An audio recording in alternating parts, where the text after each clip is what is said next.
la chair. Amen, amen, amen. Et pour cela, et c'est pour ça que tu dois avoir une vie de prière. Parce que tu dois éduquer ta chair. Tu dois éduquer ta chair. Tu dois avoir maintenant une vie de prière. Passer du temps dans la prière. Comme le Seigneur Jésus-Christ disait à ses disciples, que l'esprit est bien disposé, mais la chair est faible. La chair est tellement faible que pour la dominer, tu es obligé d'avoir une vie de prière. Tu es un chrétien, tu n'as pas de vie de prière, je te garantis, tu vas tomber. Tu dois avoir une hygiène de vie. Tu dois avoir des heures dans la journée où tu te mets en prière. Parce que les désirs de la chair sont différents de ceux de l'esprit. Du moment où tu es en prière, peu importe le moment, quand nous sommes en prière, nous activons les anges. C'est-à-dire quand tu te mets en prière, peu importe le moment, que ça peut être dans la nuit, en devançant l'aurore, même dans la journée, du moment que tu fléchis déjà les genoux pour te connecter au trône du roi des rois, les anges sont activés. Les anges sont activés parce que la prière, c'est un moment qui te permet justement de communiquer avec le divin. Donc tu dois avoir un esprit de prière, tu dois te faire violence, tu dois avoir une hygiène de vie bien rangée. Tu sais que chaque jour, à telle heure, vraiment, je prie, j'intercède à telle heure. C'est vrai qu'il est dit de prier sans cesse. On continue au niveau de l'esprit, on doit toujours être en prière,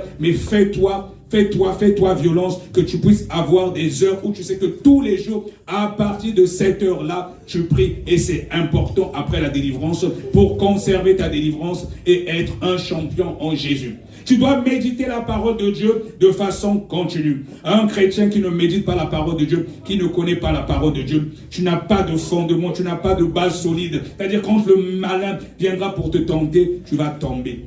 C'est pas l'onction le plus important, c'est pas les dons le plus important, mais c'est la parole de Dieu. Et cette parole, quand elle vient habiter en toi, elle s'enracine en toi. À chaque épreuve, tu sauras comment résister au diable. Et le Seigneur Jésus-Christ, quand il a été tenté par le diable au désert, après qu'il ait jeûné pendant 40 jours, vous savez que le diable, Satan, Lucifer, c'est un ancien chérubin protecteur, c'était un ange de lumière. Il connaît la parole de Dieu plus que toi, plus que moi. Donc, si tu ne connais pas la parole de Dieu, tu ne médites pas la parole de Dieu, il arrivera un moment quand il y aura une tempête, quand tu seras dans une situation compliquée, le diable, il va t'atteindre. Le plus important, c'est même pas l'onction, c'est même pas les dons. Ça, même les gens qui sont dans le satanisme, ils peuvent avoir cela. Mais le plus important, c'est la parole de Dieu. Elle doit s'enraciner en toi. C'est ça le plus important. Et c'est ça qui te permet de vivre justement en conformité avec ce que le Seigneur te demande. Et quand tu as cette parole en toi, elle s'est enracinée en toi, je te garantis, peu importe l'épreuve,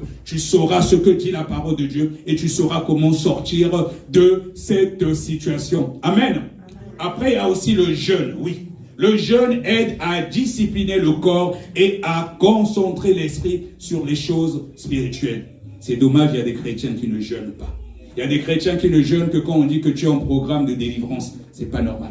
C'est pas normal. Après ta délivrance, aie au moins une journée de jeûne par semaine. Au moins une journée de jeûne par semaine. Cela va t'aider. C'est un peu comme un athlète.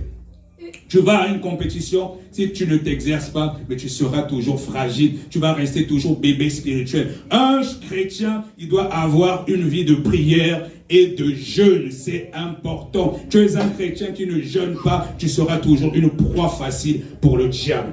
Bon, c'est vrai qu'il y en a parfois qui prennent des médicaments. Même si tu prends des médicaments, arrange-toi à faire au moins un jeûne à fruits par semaine. Ou un jeûne à eau. Tu es chrétien, tu ne jeûnes pas. Non, c'est pas possible. Tu vas rester un bébé spirituel. Et les sorciers vont toujours jouer avec toi. Parce que tu n'as pas de base solide. Tu dois avoir une vie de prière, de méditation et de jeûne. Et c'est comme ça que tu vas voir la gloire de Dieu dans ta vie. Et toi-même, plus tu vas jeûner, plus tu vas prier. Toi-même, tu sens que tu n'es plus la même personne. Bien aimé, quand tu sens que tu n'es plus la même, tu le ressens. Quand tu sens que tu vis dans le péché, que le Seigneur n'est pas avec toi, ça se sent aussi. Quand tu sens que tu as réellement le Seigneur avec toi, je te garantis, tu as l'assurance. Peu importe les tempêtes, peu importe même si on te dit qu'il y a un sorcier à côté de toi, même si, je sais pas, il va mettre quelque chose dans ta nourriture, tu dis que je vais manger cette nourriture, je sais que rien ne va me se passer. Parce que tellement que tu connais ton identité, deux fois tu n'as même pas besoin de prier, mais tellement que tu es tout le temps en prière, tu as une communion parfaite avec Dieu, les anges qui marchent avec toi, qui t'escortent tous les jours, eux-mêmes ils vont faire ton palabre, même s'il était prévu qu'ils puissent te faire quelque chose, je te garantis que ça n'arrivera pas. Ça n'arrivera pas. Et par rapport à ton alliance avec Dieu, je te garantis, mon frère, ma soeur, Dieu regarde aussi tes enfants, qu'ils soient dans le Seigneur ou pas, à cause de ton alliance avec eux, avec Dieu. Et c'est